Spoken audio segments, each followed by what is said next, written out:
What's up, everybody, and welcome into the Liquid Trucking Podcast. Thank you so much for being here today. I am your host, Marcus, of course, joined by my fearless co-host, Amanda, and we are going to have a doozy of an episode today. I'm really excited about it, but first, Amanda, I want to get to some homework. Of course, podcast.liquidtrucking.com is the website, and I thought it would be a good idea to add to the driver's homework this week. I just want him to tell a friend. That's all I want him to do. I want you to, if you're out at the truck stop, you're hanging out at the roller grill, checking out some pig missiles for lunch, and you see another guy that looks like a truck driver, tell him about the Liquid Trucking Podcast. You know? What? Why are you laughing at me? Pig missiles, I've never heard that before.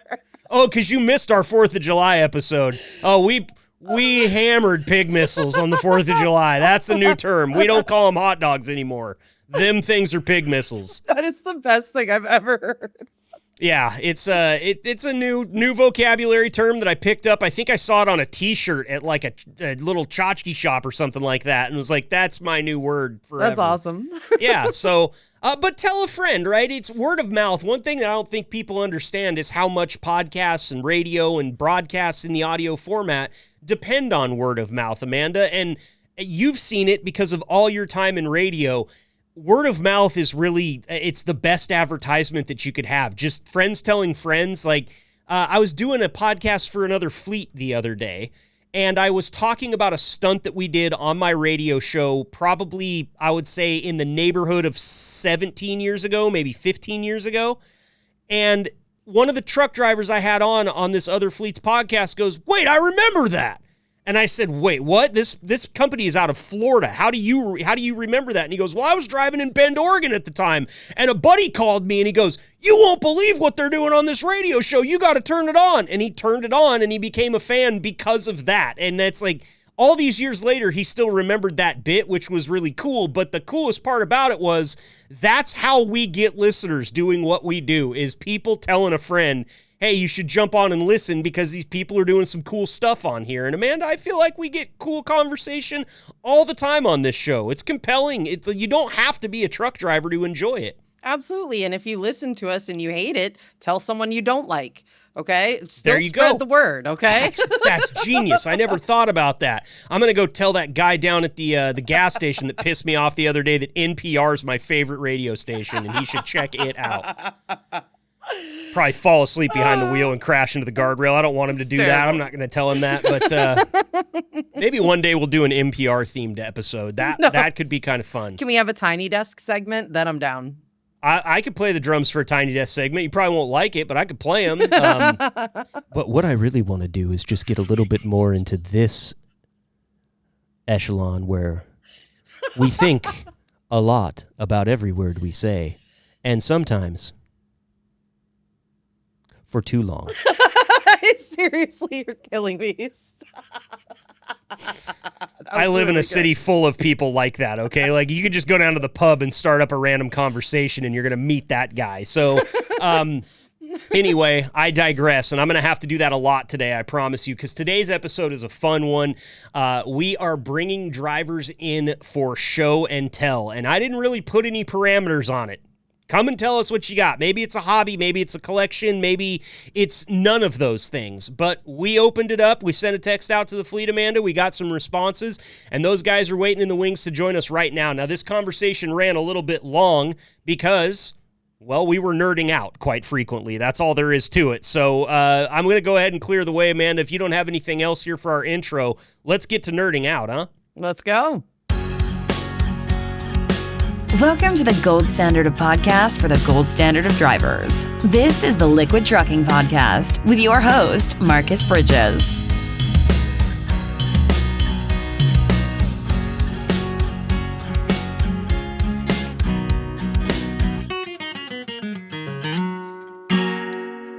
All right, welcome back into the Liquid Trucking Podcast, and I actually saved this question for you, Amanda. It was so hard for me not to ask it in the intro, but show and tell, when you were a kid, take me back. What is a core memory, or do you have a core memory from show and tell as a kid? Now, listen, I know that these go off the rails. Like, there's a lot of bad memories out there from show and tells, so I didn't want to spoil your story before we got the guys in here so that they could listen as well, but any stories come to your mind from show and tell? Listen, guys, I hate to disappoint anyone, but much like many of the things we see in movies that we expect happen to all of us, we never did show and tell. I never had like a kindergarten, a preschool, a straight up, hey, we're doing show and tell, bring in whatever you want type of situation. I will, however, say that I've been pretty disappointed in trying to start show and tell in our staff meeting on Mondays. Proposed it never happened, but you know what? I think, Marcus, if you get on my team, maybe we can make this happen and we can start doing show and tell for work, and then I can show something really weird to make people uncomfortable, because really that's what I'm probably going to do. Okay, well, I can definitely get on your side for that, because we've done show and tell before. It's just a bunch of crotchety people that are saying, well, I don't want to do that, because there's so few of us these days. But we can definitely do that. And my second question for you is, what kind of fly-by-night school did you go to not having show and tell? I had show and tell all the way up until like third grade in every class. Well, that's pretty funny. I mean, we've talked about this before, that the school system I grew up in is strange. We didn't do show and tell, but we had Puritan days. So there's that. That's great. Oh, we okay. had something. That's good. You guys, and PE was just churning butter, right? Is that what I'm led to believe here? Yeah, we had Project Adventure, where they taught you how to rock climb. Like, I don't know what this weird place is that I grew up in, but yeah, we're in the Midwest now with normal people, so it's cool. I love it. I love it. Well, let's welcome our drivers in today. Joining us for, I don't know, the 72nd time. Please welcome to the show, Mike Redbeard Stanfield. Always appreciate your time, man. All jokes aside, can't ever thank you enough for the amount of time you give to this show. Yeah, it's all good, man. It's a pleasure, as always, Marcus. And hi, Amanda. Hey! Also making his 72nd appearance on the podcast, we've got Michael Donut Duncan back with us, and same to you, man. All jokes aside, can't thank you enough for the amount of time that you give to this show. Welcome back. How's it going out there, Donut? It's going pretty good. I mean, I love being on here, and you know it's going to get interesting when you have Redbeard and Donut in the same call. I do, and you know what else is crazy is both of you, without knowing the other one did, referenced nerding out on today's podcast. So in individual text messages, both of you said, I think, Donut, you said time to get nerdy, and Mike, Yep. You and I had a whole conversation about nerding out. So this will be a fun one for sure, fellas. And to add to the fun today, I'm super excited to welcome a new driver to the podcast. Please welcome Kirk Koenig. Kirk, thank you so much for being here, my friend. Welcome to the Liquid Trucking Podcast. Nice to be here. Well, we're glad to have you, man, and 25,000 Drive for Gold points are going to be headed your way for making your first appearance. One thing we always like to do here on the show is get to know the driver just a little bit. Let us know how long you've been driving trucks in general and how long you've been driving for Liquid. Well, I've been driving for Liquid since November, and then I've been hauling, basically doing tank for the last 26 years, hauling gas and diesel and oil and glue and about any other liquid you can imagine. Wow. So lots of experience yanking tanks out there for you. Are you happy with Liquid so far, being here since November? You're well into your first year now. Yes. Yeah. Well, all I can say is it pays a lot better than my last job. That seems to be what we hear on this podcast pretty frequently, Amanda. That's something that we want to hear. That's Yes. a good thing to hear. I'm happy to hear that. Every time I flinch and I wait for someone to say something bad, and they always say something good every time. It's too good to be true, I swear. It is. It is. It's high fives all around all the time on this podcast. And Kirk, glad to have you, man. We'll get you those points. But as you guys know, today's entire topic is about show and tell. We wanted to bring some drivers on that have maybe some unique hobbies, unique collections, unique things about them that they want to share. And I know a couple of the things because we've talked about them a little bit before on this show. But I don't want to spoil it at all. And Donut, I'm going to dive right in with you. I'm going to ask a question that's probably going to spin Amanda's head off her shoulders because she wasn't here for this, but how's the tabletop RPG coming along? We're finding out that there is far too much material to put in just one book. We're going to have to split it up. Oh, so you're going to have more than one book with your tabletop RPG when you launch it. That's awesome. We were going to have more than one originally, but it was going to be like supplementals, and all of the main like races and stuff were going to be in a single book. and then you were gonna get like extra possible like classes and stuff later, but it's just going to end up totally split up. If it were a single book now, it's over 1,200 pages. Whoa. Oh my God, 1,200 pages. I don't know that I've read 1,200 pages in my whole life. Like cumulative. That's like reading. Yeah. That's like reading. maybe Not when for, you're doing tabletop. Yeah, I was gonna say, man, tabletop RPG sounds like a pretty heavy read there. Now, Amanda, I gotta ask you. Oh, sorry, go ahead, Donut. People flinch at 200. Yeah, exactly. I flinch at 100 if it doesn't have pictures. So let's be honest with ourselves here. Definitely pictures. Amanda, have you ever played any tabletop RPG stuff? This is in the vein of Dungeons and Dragons, but there's a ton of them out there. No, I haven't, and I want to. So I was watching this comedian the other day, and there was a couple in the crowd, and they asked questions, and this couple said, hey, we've been married 27 years, and we've never had a fight before. What can we fight about? And she said, play D&D. Yes, so absolutely. Since I saw that, like, my interest is extra peaked now, for sure. Well, I was talking to a friend when I was in Las Vegas a couple weeks ago that is a dungeon master, and some of the things that they get into, like, I believe what he told me was there was a potion that he forced one of his parties to drink that just made him disappear, and he didn't get to be there. He didn't get to take part in the game until he could convince somebody else to drink the potion that took them out of the game, and everybody knew what happened, and it was like, why did you do that to that guy? And he's like, I don't know, it pissed me off. And that's just what it is. Like, you can just find something you don't like about somebody and make it part of their character and just, I mean, mess with them. And Donut, I know yours is a little bit different, but tell us about it for the listeners that didn't hear about it the last time, because I just kind of jumped in and asked you how things were going, but walk me through a little bit, take me through from start to finish and tell the listeners what you and I are gabbing about here. Okay, so I'll condense it because I could have this conversation for like 3 hours straight, no problem. Okay. I believe you. So the setting is for the main idea. The setting is in modern day. You could take it as far back as you want or as far forward. It's in an alternative version of our world. Okay. I'm trying to fit in as many mythological creatures and all of the stuff we're used to from most RPGs. You have everything. We have vampires, were-creatures, wizards. We're trying to get elves and the fae in, but one of our goals is to try to stay closer to real-world mythology as possible. But everything's getting a little twisted. Mm-hmm. We rewrote the entire creation of the world. God is real. All of the other gods are also real. They're just the broken multiple personalities of a clone that God made of himself. Ooh, what? Interesting. You've piqued Amanda's interest for sure. Heck yeah. Wait, are there mermaids? And if there are mermaids, are they mean or are they nice? Yes.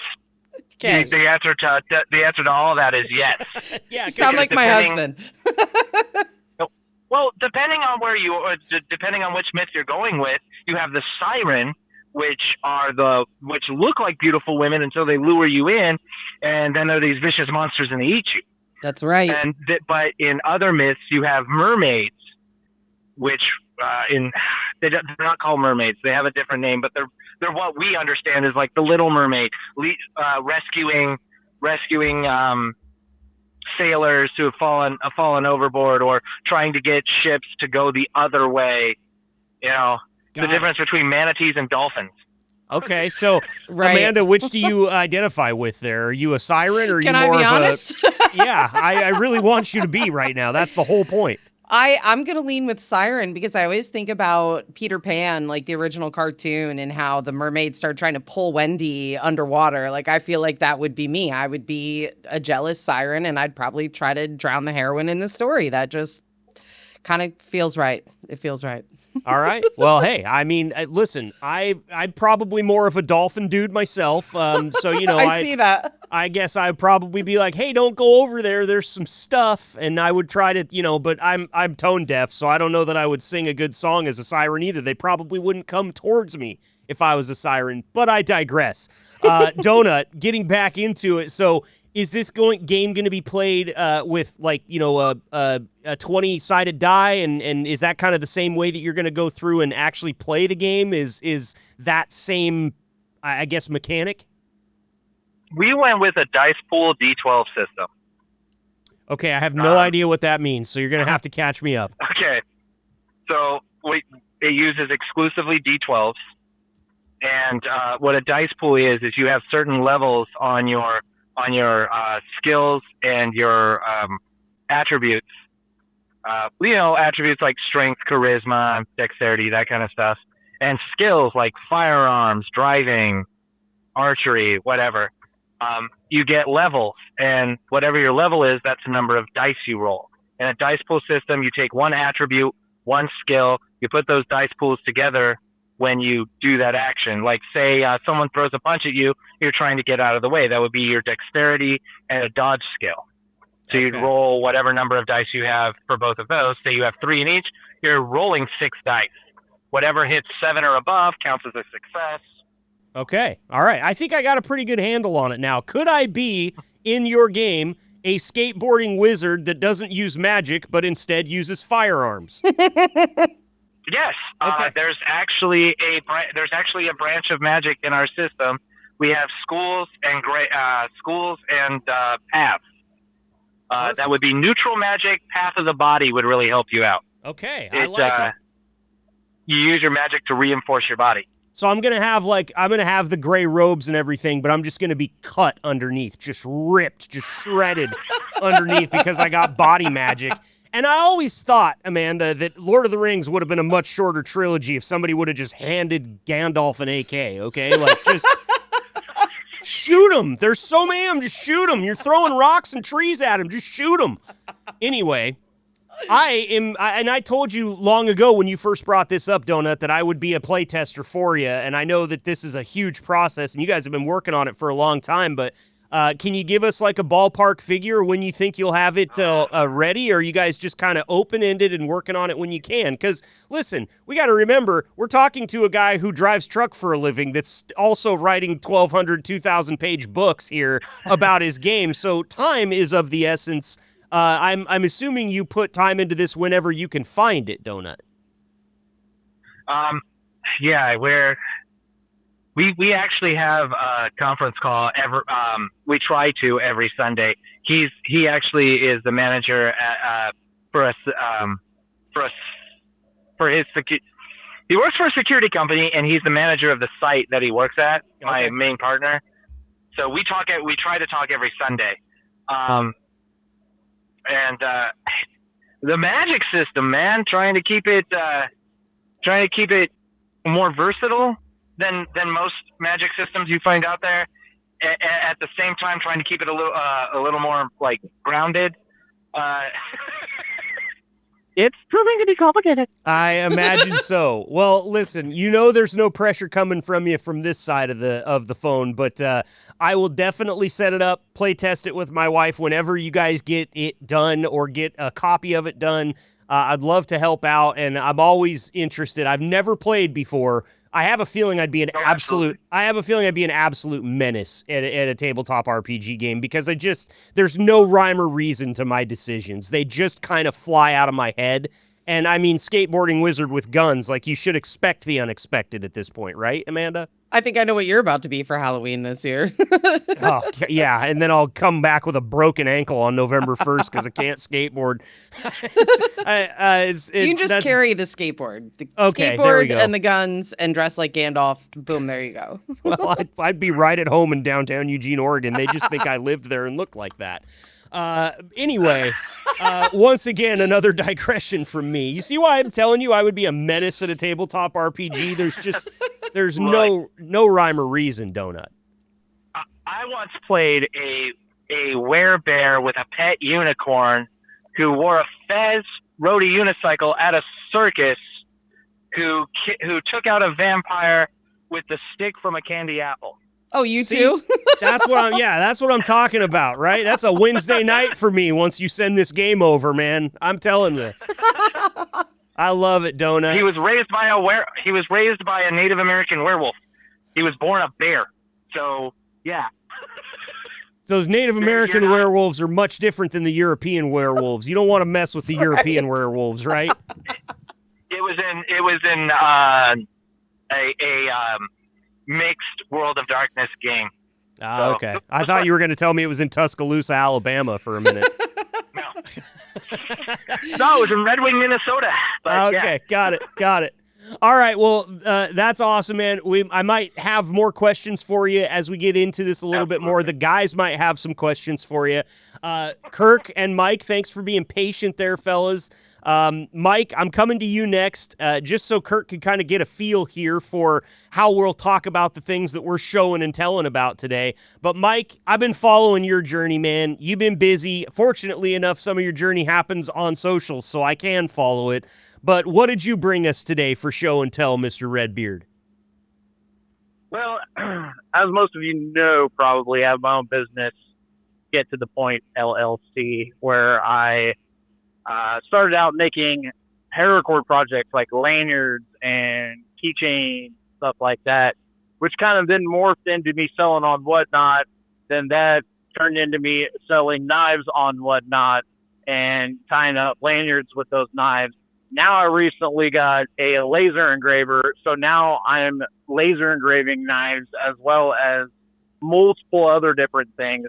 Like, I feel like my business is just like, you know, like those snowballs where it starts out small and then it starts rolling down the hill and it just keeps getting bigger and bigger and bigger. Yep. That's what I feel like my business is. You know what I mean? Like, I just keep adding new things and it just keeps morphing into something different. Selling knives is where I really want to be. You know, of course, laser engraving is huge because you can use it for all different types of things. Absolutely. So, you know, I think if we go back to the New Year's resolution episode, you know, I said that my New Year's resolution wasn't going to be to lose weight. It's to have my own websites where people can go and order knives and different stuff off my website, and to have a fully functioning website by the end of the year. And I have actually completed that resolution, surprisingly. And Hey. yeah, raise the roof. You know, insert that GIF with Michael Scott and Dwight Schrute raising the roof. Yep, there you go. That's my go-to gift. But yeah, I built it by myself, like with, you know, not having any type of web design experience at all. And I am not a tech guy. So I'm pretty proud of it. If you guys want to check it out, it's gettothepointllc.net.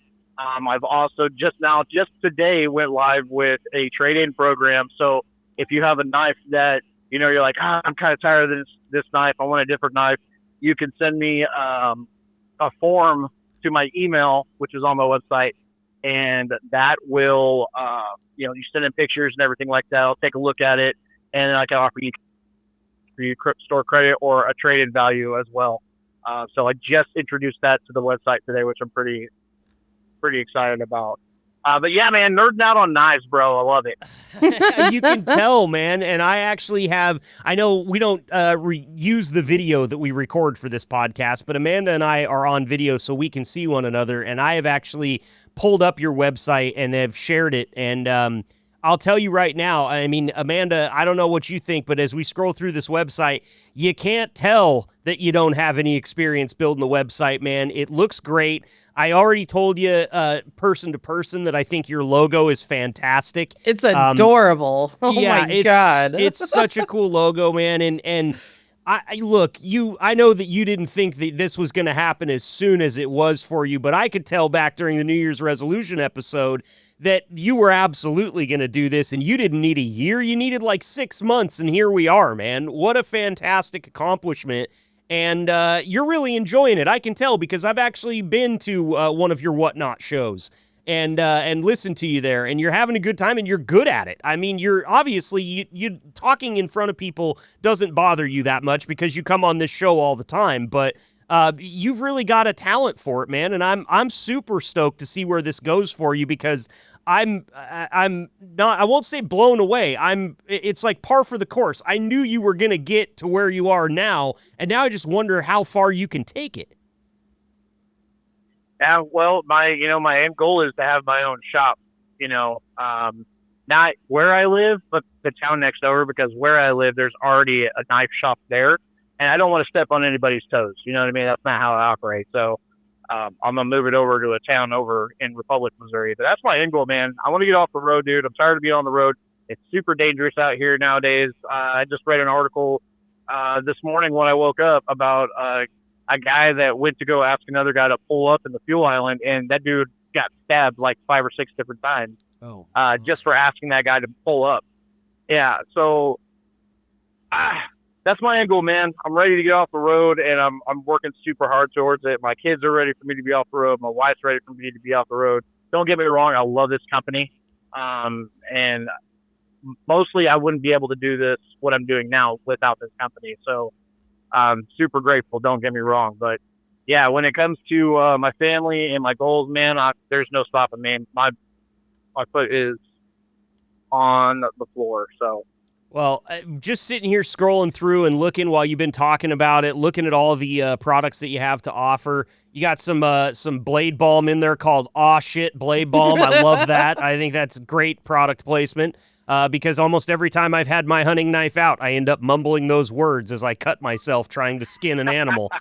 But it's so. How did you come about this? Like, have you always just been into knives? Like, because I'll tell you right now, the picture that comes into my head is like a 16-year-old Mike. Maybe you're not at school, but you're like adjacent. You're like across the street from the school with a dull butterfly knife, just flipping it open and flipping it shut. Everybody had one of those kids in their town. Amanda's talking. Yeah, the butterfly knife. You know exactly what I'm talking about. Yeah. Was that you, Mike? Have you always kind of had a thing for knives, or is this something that you've just recently come along and realized that you are super into?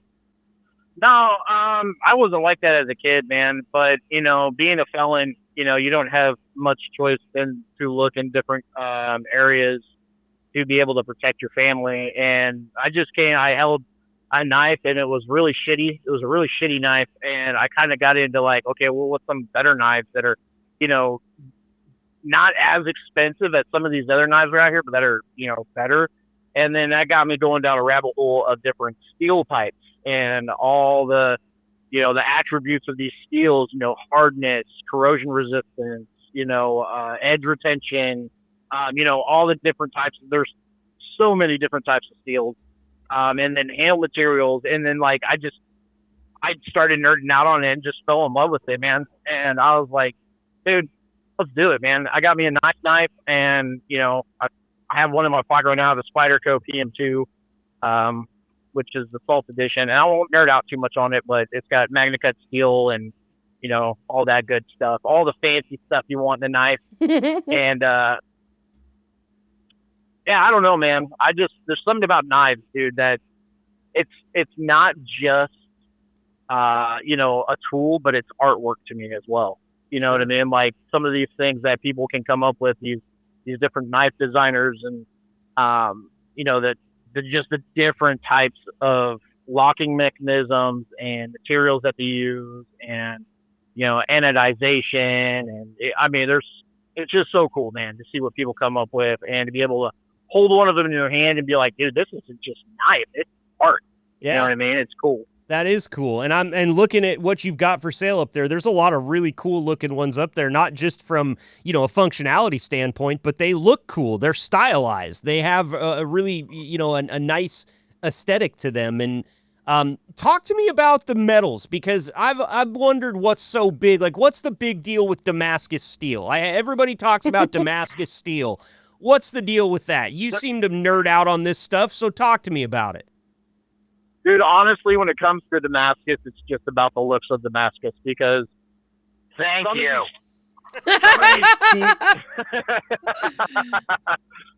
some of these cheaper Pakistan knives are made with, I can't even freaking think of the name of the steel now, but it's made with really, really cheap stuff. And if you don't take care of them, then, you can leave them in your garage for a week and they'll have rust on them.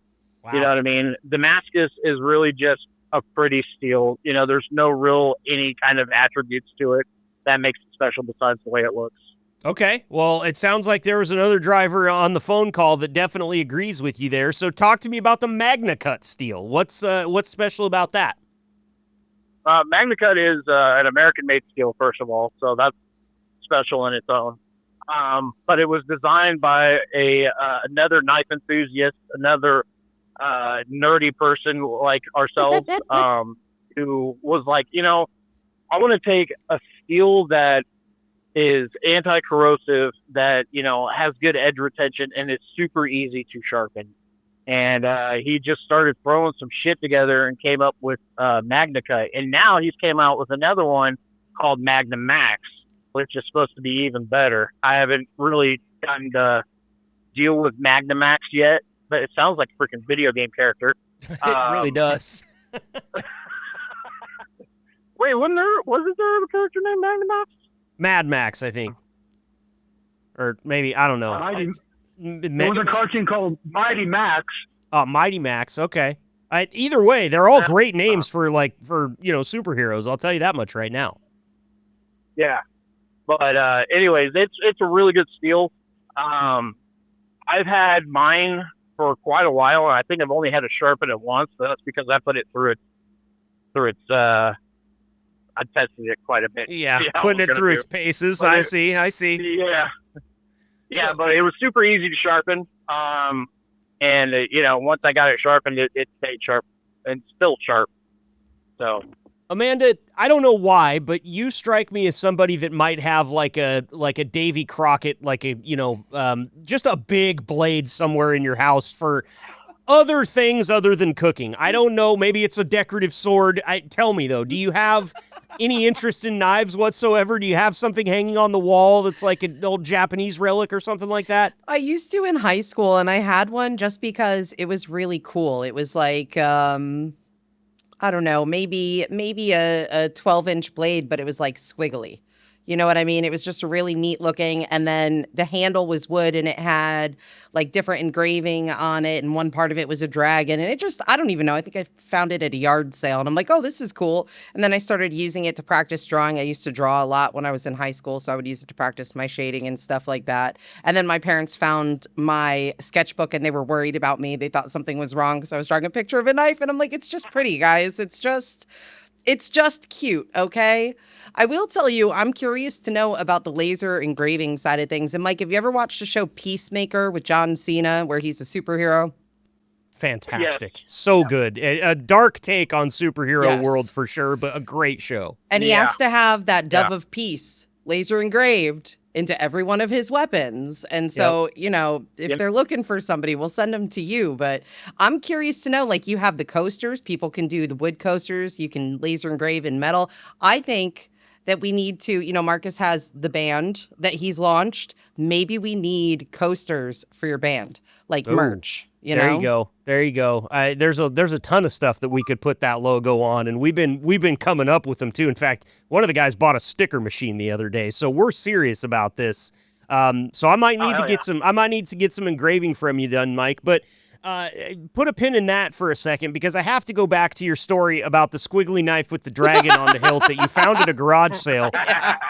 This sounds like a garage sale knife. It sounds like the beginning Doesn't of Jumanji 3 is what it sounds like. It was not sharp at all. I mean, it was almost like it was made to look like a knife, but had zero knife function at all whatsoever. Like there was no sharpness to it whatsoever. Did your parents take it from you, or is it still in an attic somewhere where you could go find it and the movie can start?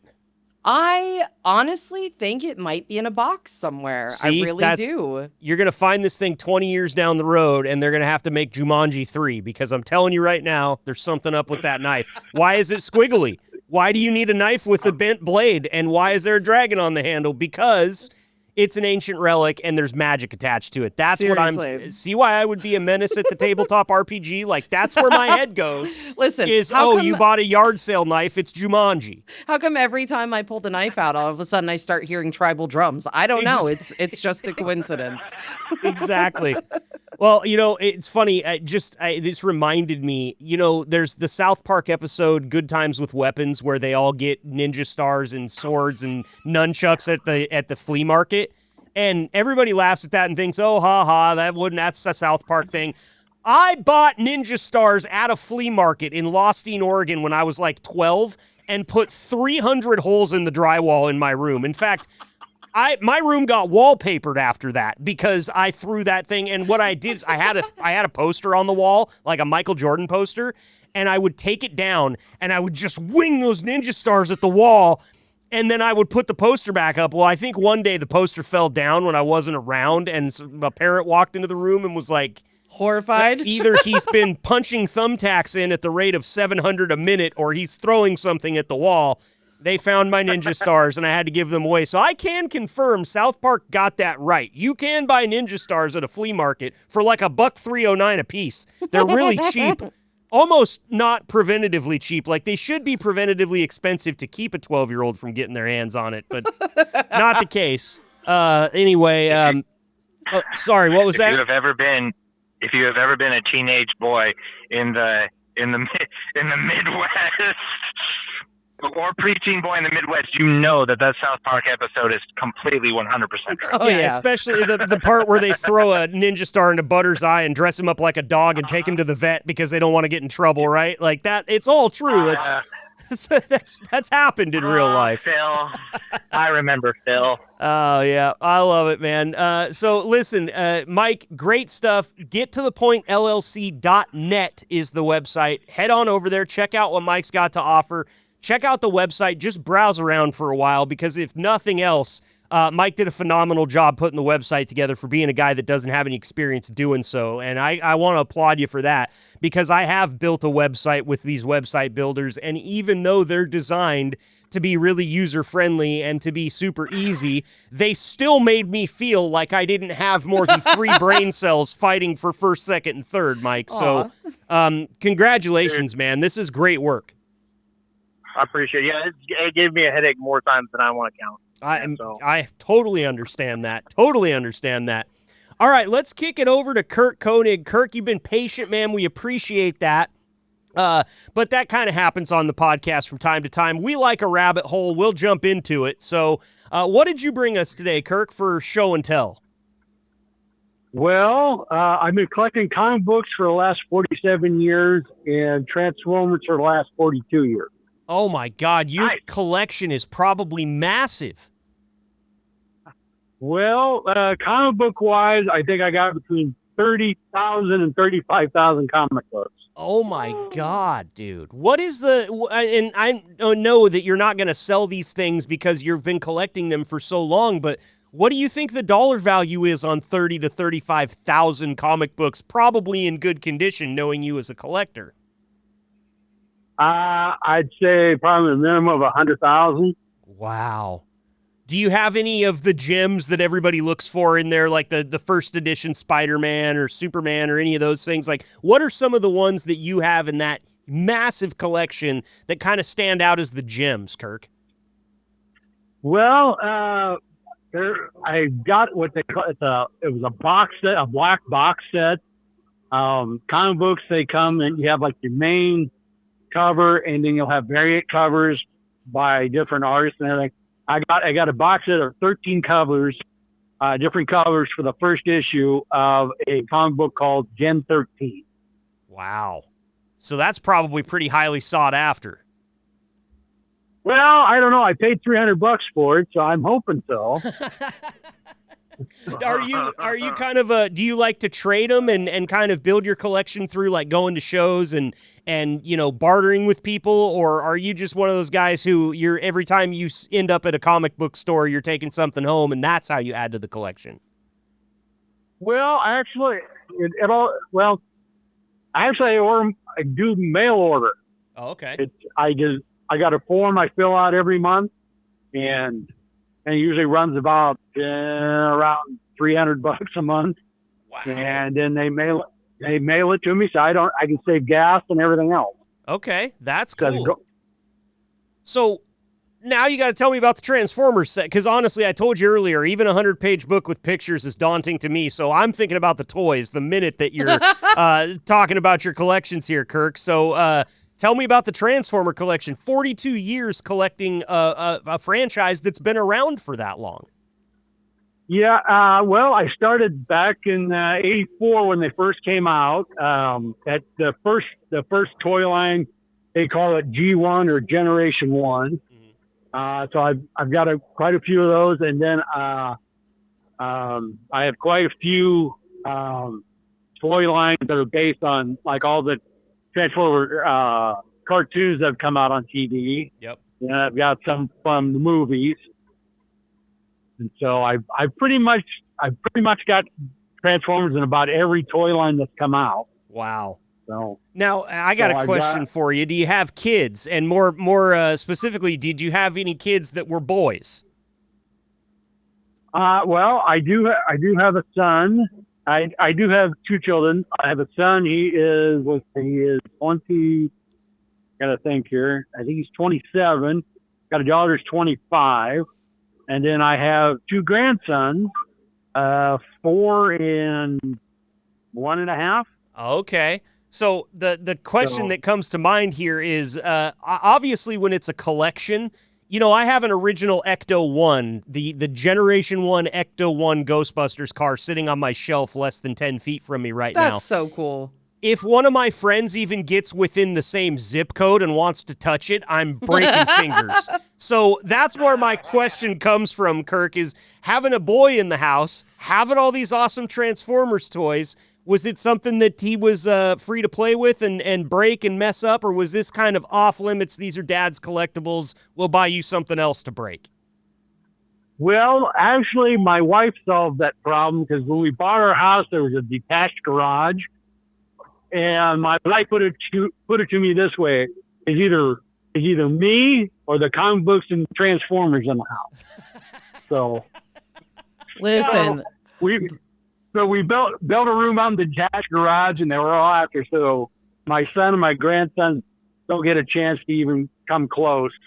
And then and all my comic books are in plastic sleeves and comic book boxes on racks, and all the Transformers are all boxed up in storage boxes, so none of the stuff you can get to very easily. it's a good solution. I love that she sent you out to the garage. I had a listener back on the last station I was on whose wife, his name was Paul Santa Barbara, and he collected vintage toys, and his wife took him on Dr. Phil because she thought he had an obsession with like kids' toys. Like she thought something was wrong with him because he was a collector, but at least she didn't drag you on like Maury or Dr. Phil or something. She just kicked you out to the garage. That's a way better solution. Man, well, you got to take into account that for males, we may grow older physically, but mentally we stop aging at about 13. Yeah, I love it. 100%. 100%. And I mean, it's never truer than when you get around a 13-year-old boy. Like my nephew's 13 right now, and like when he's over in the corner giggling with his brother, I still have this part of me that's like, I wonder what they're giggling about. I kind of want to go over there and see what they're talking about. Like, I bet you I think it's funny too. And sure enough, most of the times I do, but I love that you were able to preserve that collection for so long, Kirk. And what are the long-term plans for it? Are you just going to keep adding to it and one day hand it down to sons, grandsons, daughters? Is that kind of the plan? Yeah. Well, yeah, pretty much. Yeah. Because my son, he's into like the Lego figures, and he started collecting like the collection of previous comic books, only instead of just individuals, they put like 5 or 6 issues into like a single bigger booklet. Okay. So he's been collecting those. So, but yeah, I plan to leave that stuff for him and his grandsons, and yeah, hopefully they'll keep them. But if not, then they'll have a nice payday once I'm Right. gone. Yeah, well, he's going to have to fund his Lego habit somehow, Kirk, because those Those are things not are cheap. damn expensive. Right. I can't believe, man. And all these sets and everything, like growing up as a kid playing with Legos, I had a 5-gallon bucket of just assorted stuff that stuck together. There was no rhyme or reason to any of it. I think there was one boat hole, but it's like you couldn't there was no pirate ship instructions that came along. It was just like, it was be creative. And now these things come individually wrapped and they've got all the packaging and all the instruction. I mean, my 40-year-old friend up in Seattle built a full-scale Millennium Falcon. Like, it's huge. Oh, It takes up a whole table. He actually encased it in glass, and it's now a coffee table at his house. This is Legos, for crying out loud. But I mean, I don't even know how much that set goes for, but I would bet you it's probably 4 figures. You know, and it's wild. So that's really cool that you've got that and you've got it protected. You've got this investment and it's just going to be handed down. Like you said, either a payday or a really cool collection that maybe could be a payday for the grandkids even further down the road and maybe even an even bigger one, Kirk. Oh yeah. Yeah. It's, well, because one of my grandsons, he's into the Transformer. What they got him, what my wife got him was like numbers and letters, and then they transform either into animals or the robots. Love and it. then we can combine them and make bigger robots. So I have dug out a few. They have a subgroup in the Transformers called combiners, where you put they'll take five small robots, combine them into a bigger robot. It's like the Power Rangers. I've been Yeah. Yeah. Like Yeah. Power, and so I've been fishing out a few of those to show my grandson. He thought they were really cool. So I imagine so. God, Amanda, you just hit me right in the nostalgia. Megazord was the shit. Dude, I loved Power Rangers. I But did listen, too. I also collected comic books. I started collecting comic books when I want to say like in 3rd grade, when I was finally allowed to like ride my bike to the comic book store by myself. And I got really, really hooked on the X-Men. And then I switched to collecting X-Men cards. And then by 4th grade, we were trading them in school. And I just have always had like a major affinity for superheroes of all types. I got to know, Kirk, with all this collection, who is your favorite superhero? funny enough, the X-Men, especially maybe like Wolverine, because he's such a tough individual, and he's the best at what he does. So. Okay, that's a good choice. Wolverine is a strong entry into the Who's My Favorite Superhero Olympics. I will say that. Always had a thing for him, too, because of the beard. I don't know why, Amanda. It's just it's a thing. But no, that's really cool, man. And I will ask you this, too. What's the gem of the toy? Because I asked you what the gem of the comic book collection was, but I mean, Transformers toys, man, there's no shortage of them. I think I even got Transformers toys as like Happy Meal toys and stuff back when I was a kid. So what's the gem in the Transformers collection? Well, my favorite one is it's called Volcanicus, and it's where the 5 Dinobots from like the original series, they cannot combine into a giant robot, and so I also got like what they call upgrade kits, where they're like independent companies where they can improve on everything. And so with the new feet and hands and head and shoulder pads, my Volcanicus is really badass. I bet, Yeah. man, I bet. And see, just more evidence that we don't really age mentally past 13, because look at that. Like, this is a professional tanker driver. He's been doing it for all these times, and he's like, yeah, but I got this badass action figure back at home. You got to come see this thing. I love it, man. I think it's so cool. And it's exactly what we wanted to do on this episode today. We did it, Donut, Redbeard, Kirk, we all got to nerd out a little bit today, and we need to do this once in a while. It keeps us young, Amanda. I mean, Amanda showed up to today's recording with a Powerline shirt on from the Goofy movie. It is like an actual legitimate concert t-shirt, but it's from like childhood nostalgia days. I mean, we're trying all to just a remember bunch. if I got the one with the dates on the back or not. I didn't, unfortunately, but We're all just a bunch of nerds here. Like, What kind of collections do you have now, Amanda? Because you talked about when you were a kid, you did a lot of trading cards and comic books. I didn't get into the comic books, but who knows what type of financial position I would be in if I hadn't have found sports cards as a young kid, like save my money, grow it in an IRA, retire early type stuff. That's how much money I spent on them. But what else do you have? So I will tell you, I have a massive cedar chest that is overflowing with band gear, like pajamas, sweatshirts, t-shirts, denim jackets, but like every type of musician you can think of. Obviously the classic rock, because that's the easiest to find. But, I also have funny ones like the Powerline. I have one for the Soggy Bottom Boys, which is a fake band from Oh Brother, Where Art Thou. Yeah. Yep. But I have all kinds of crazy things. I even have a Taylor Swift shirt for when we all dressed up in Taylor stuff for a coworker who was a big fan. So something that people might be surprised to see in my collection. But I have all of it. And then, bags and just so much band stuff, so much music stuff. It's absolutely insane. The other thing that I collect is I collect vinyl. So I have been trying to kind of recreate what my mom had in her collection when I was growing up, because really that's where I got my affinity for Led Zeppelin and Aerosmith and, some of my favorite people.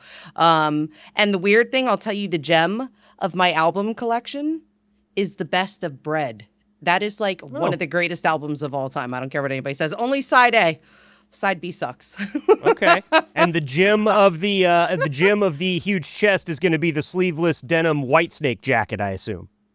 I think I have a sleeveless Whitesnake t-shirt, actually, so you're pretty close to that. But pretty close. I'd have to think about it. Honestly, it's the gems of that, to me, would probably be different than what somebody else thinks. Somebody else might think like the AC/DC denim jacket is the best.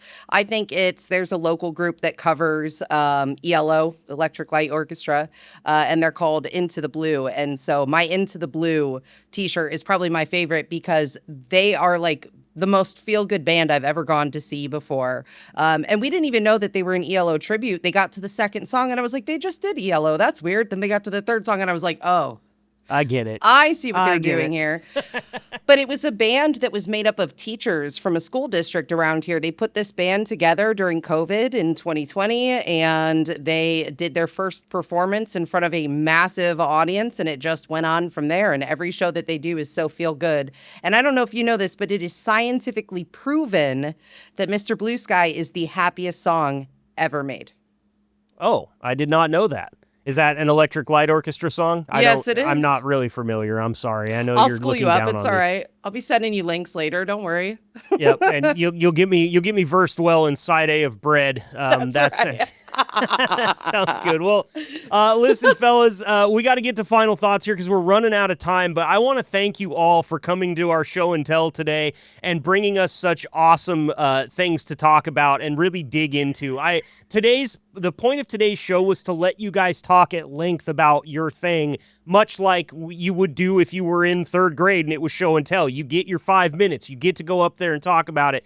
You guys all did awesome in talking about your thing. And the one thing that I want to focus on for today's final thoughts segment is if we left anything on the table about your thing, then let's get it out during our final thoughts segment. So, Kirk, just so you know, this is something we do on every single episode. I'm going to let you go last so you can hear Redbeard and Donut and kind of know what the final thoughts segment is all about, okay? All right. All right, Donut, you're up first, man. The tabletop RPG is always evolving. We've been talking about it on the show going back a long time, and we're going to keep checking in on it every time we get the chance. Final thoughts from you, Michael Donut Duncan, before we let you go today. It was funny that you said our mental age stays at 13 because that's literally when I started working on the world for this game.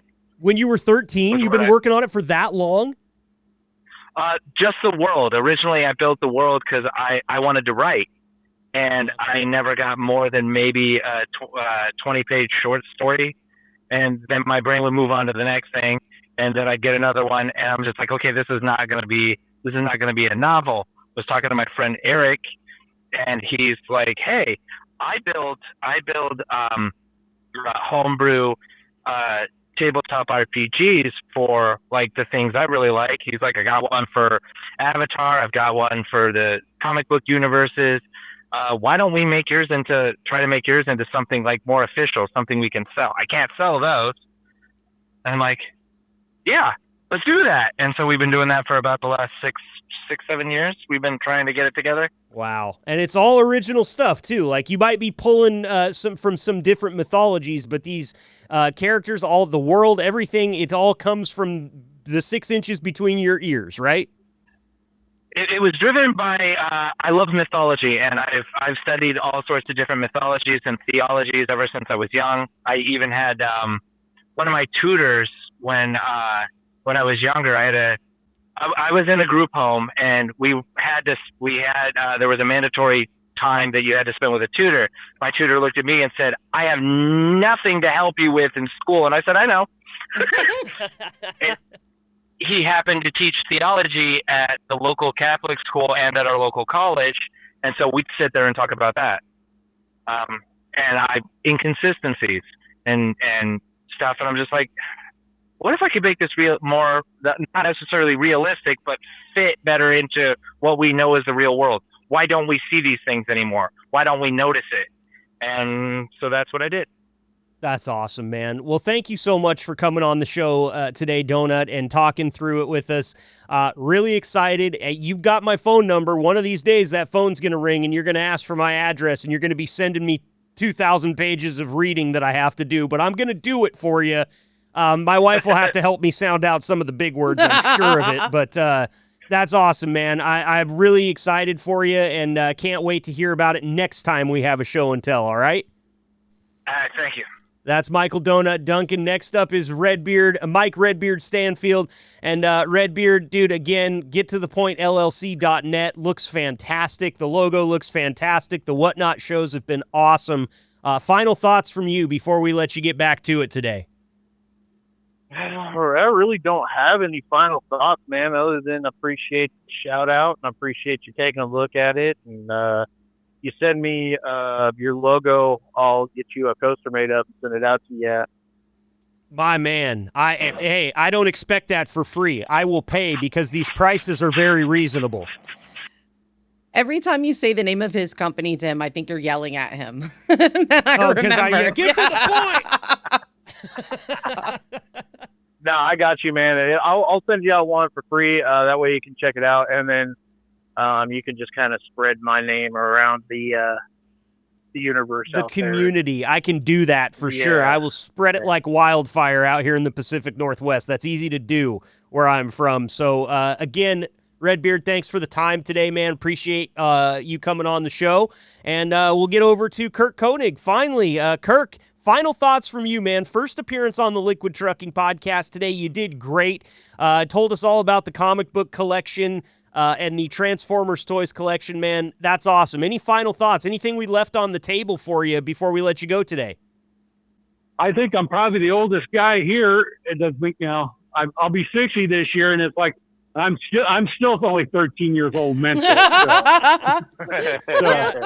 you just, if you got the right mind, and you can, and you got the cash, or you got somebody that loves you enough to give you enough cash to keep your hobbies going. There you go. Go for it. Yep. And you could take a page out of Kirk's book and pick hobbies that, they might be expensive over time, but one Transformers toy is generally pretty affordable.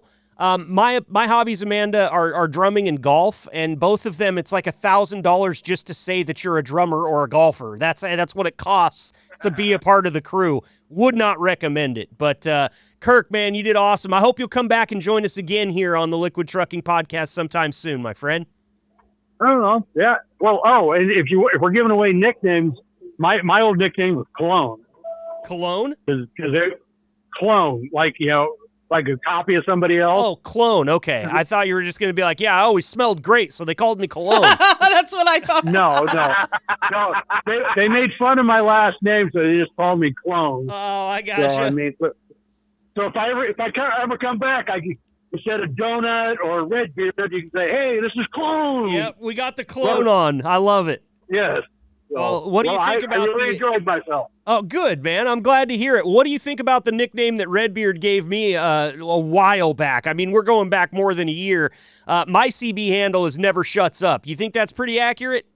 Well, I don't know. Keep talking, and I'll let you know. Yeah.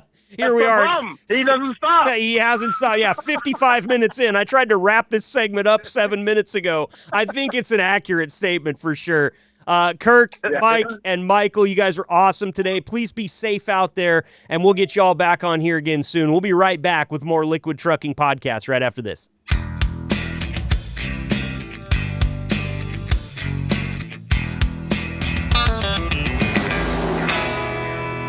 Great stuff there from Donut, Redbeard, and Clone. We really appreciate those guys, and definitely going to get Kirk his 25,000 drive for gold points. It's that easy, guys. All Kirk did was reply to a text message that I sent the fleet, and boom, he spends an hour with us having fun, and he goes home with 25,000 drive for gold points. It's a pretty fair deal, Amanda. I say take it. I think so. I definitely think so. And you know what? I was too shy to do it in front of Kirk, but I actually have a Transformers impersonation. Go for it. All right, you ready? Yeah. That's it. That's it. That's it. You know what? I'm so glad that I looked down at my button bar because I wanted to give you an applause for a great effort there. But I'm not joking you right now. The button that I almost pressed, which is on a different page, but the same button, and I would have felt so bad, was this one. I literally almost pressed that and looked at my screen and was like, I caught myself. So it's a good impression. Impersonation, but it's not that bad. No, it's not. So I didn't know. That was an honest mistake that I almost made, but it was so honest and would have been so perfect. I had to make it. First of all, thank all those guys for coming on and nerding out with us a little bit. I didn't really touch much on anything that I have. I am quite the collector, though, Amanda. Big sports memorabilia guy, as you can imagine. I do love my concert T-shirts as well. They have gotten a little spendy lately. I am a person that spent $70 on a long sleeve T-shirt at the last concert that I went to, and had to have a conversation with my wife about it. Don't think I can do that anymore. It's a long sleeve T-shirt. It's one thing if you're going to give me a hoodie that's going to keep me warm should the society fall apart. But this long sleeve T-shirt wouldn't make anything other than a good napkin if society falls apart, and I spent $70 on it.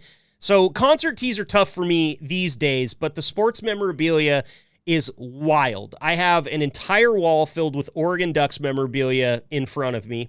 To my right and kind of behind me is where it turns to a 49ers wall. There's Joe Montana autograph picture. I got Jerry Rice autograph. I got the helmet. I got the framed Jerry Rice jersey. And then all down the other side of me is kind of concert and radio memorabilia. And you know a lot about radio memorabilia because they just throw it at you. You end up with so much. If you have one bar appearance, they'll give you 10 aluminum Coors Light signs. They'll give you 80,000 keychains and koozies. They'll give you T-shirts, hats, all of it. And it's all branded with maybe your radio station and maybe some kind of beer brand. But some of it's kind of cool. I have a Bud Light snowboard right there on my wall because we were the Bud Light studio, and one day the Bud Light rep comes by and goes, "And you guys snowboard?" And I'm the producer on the show, and I just raised my hand. I was like, "I do." And then he walks out and walks back in and hands me a snowboard. It's like, that's awesome. Okay, like I never used it, but I hung it on my wall because it's really cool wall art. And then I also like the band flags. I have Blink-182, Lagwagon, A Day to Remember, NoFX. I've got a NASCAR flag back there, like big 6-foot flags. I've really been into those lately, but I wanted to bring you my most prized piece of sports memorabilia, and it is very unique and actually one of a kind, believe it or not. This that I'm showing you right now, and I'm sorry that you guys can't see it, is these football action figures. Well, they're not really action figures. They're just kind of figurines. They move a little bit, but you can get them in any athlete that you want. Like if this actually was a model of a Tim Tebow one when Tim Tebow was. I was just gonna say that's one of our guys, right? Like what looks a little bit like Tim Tebow, but I want to show you the logo on the side there. As you can see, it's a Native American with a headdress. Okay. And the name on the back Does that look familiar to you? It's my last name. Okay. This is a Tim Tebow figure that my brother-in-law bought, completely stripped down to nothing, got a picture of me from my high school football days from my wife, and turned this action figure into me as a high school football player. Same number, same detail on the jersey, same helmet, same everything, except for I'm no Tim Tebow. But, I mean, this is, like I said, one of a kind and probably my coolest piece of sports memorabilia that I have. Because I look at it and I'm like, that it really reminds me of the days. Like, it even has the Russell Athletic logo on the bottom of the jersey. Even that's accurate. It's wild. And this was made for me by somebody that I really care about. So this is kind of my gem right here. This is the one. It's very cool, but I'm so sorry to say this. The way that you have your settings on your camera, he looks like he's wearing a Browns uniform. Oh, God. No, it's black and red. I promise you. I would have changed high schools if there would have been like, hey, kids, our colors are brown and orange. Yay. I've got so much brown and orange gear in my closet. I can't wait to break out all of my Carhartt and Hunter Orange stuff. Like, I'm sorry. I've just constantly shit on the Browns on this show, and I shouldn't do that. You and everybody else. It's just the way it is. I accept it at this point. There you go. But yeah, you know, they used to have these a line of these figurines. They were called the starting lineup, and I collected a lot of them. They were a little bit smaller as a kid, and I kept a lot of them. And one day I was up here with my brother-in-law in the man room, and he saw that stuff, and he had that whole idea, and this was, I believe, a birthday or a Christmas gift that he gave me, worked on it for like a year. And it's really cool to look at your sports memorabilia shelf and see yourself, even though you accomplished nothing in the sporting realm. Okay, I always wanted a bobblehead of myself, so I know what you mean, but they're so expensive to have made, and it just felt super vain. So I was hoping somebody would like love me so much they would just have it made on my behalf. But I don't know, man. And, you know, being in radio, you're given so much stuff. So on the sports memorabilia side, my son is so loaded up with bobbleheads for everything. You know, every special Cavs game where, you know, they did a special bobblehead night, or some of the lower baseball leagues around here will do a Jobu bobblehead night. I don't know if you've seen Major League, but he's got a couple of Jobus, and that's the awesome. Hardest thing is giving those to him when he's young and telling him he can't open them or play with them. So, right. Kids don't understand the value of collectibles. They want to get that thing out and get their hands on it. I get that, because every one of my starting lineup figurines that I still have would be worth something in the package. It is worth precisely one plug nickel out of the package and covered with dust on my shelf, but that's okay. I used to love this thing. I would take them I remember taking those football, my Junior Seau and my Ricky Waters. I took those to the movie theater with me, with my parents one time to watch a movie I didn't care about, and was just sitting there like looking at them and moving them and setting them on the chair in front of me and just trying, you know, I have these memories, and I think that that's okay for kids to tear into their toys like that and not want to be. If you were a 7-year-old and you're like, no, don't touch it, friend, it's got to stay in the package and in pristine condition, you're not going to have any friends. Like, nobody's going to want to come over and play with you. So I kind of get that too. But I also have one thing that I really think is cool is I have an original bottle of Mountain Dew from like 1976. Like, it's a green glass bottle. Hang on, let me go grab it real quick. Yeah, go grab it. I want to see this. All right, so, and it's so not good to drink, but... Oh my God, that is so cool. Mountain Dew, and it says, made from flavors specially blended in the traditional hillbilly style, is what it says. That's what I'm talking about. There's a little hillbilly on there drinking. It's not wanting to focus very well. But on the back, I'm not kidding you, there's that same hillbilly, and the top of a bottle is blowing off, and it's clearly a moonshine bottle, and it says, it'll tickle your innards. Yeah, and that's, especially now, if you drink it, there's a lot of floaters in there. But this thing is, like, it's capped. Like, it's seriously a sealed bottle of original Mountain Dew. And dumb, yes, but it's a conversation piece, which is kind of cool because everybody that sees this wants to know, like, where'd you get it? It's like, I don't know. My mom gave it to me. I have no idea where that thing came from, but I've kept it my entire adult life. So Not dumb at all. Very cool. Very cool. You know, show and tell, I'm telling you, I feel like you missed out on a real centerfold piece of your childhood, not having show and tell, but having to churn butter at recess. It just doesn't seem right. I know, right? Did they teach you how to change a wagon tire back then so that you could get to school if something went wrong? No, it's more like sleds. You know? Okay, yeah, that's right. You were out there in the East Coast, so you were dealing with the snow, having to dig That's out right. and such. Yeah. Oh, I'm sorry. I give you a lot of crap on this show, and you take it so well. You make such a great co-host because of that. It takes a special person to be able to sit here and do this with me. So always appreciate it. I think this was a really fun conversation today, just dripping with nostalgia, which is what I love.